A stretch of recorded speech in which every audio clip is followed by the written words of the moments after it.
எந்த பக்கம் வந்தாலும் நீங்க என் கூடாரம் தீங்கு என்னை அணுகாது.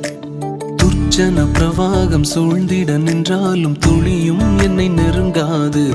சிறு வெள்ளாட்டு கிடை போல் கிடந்தே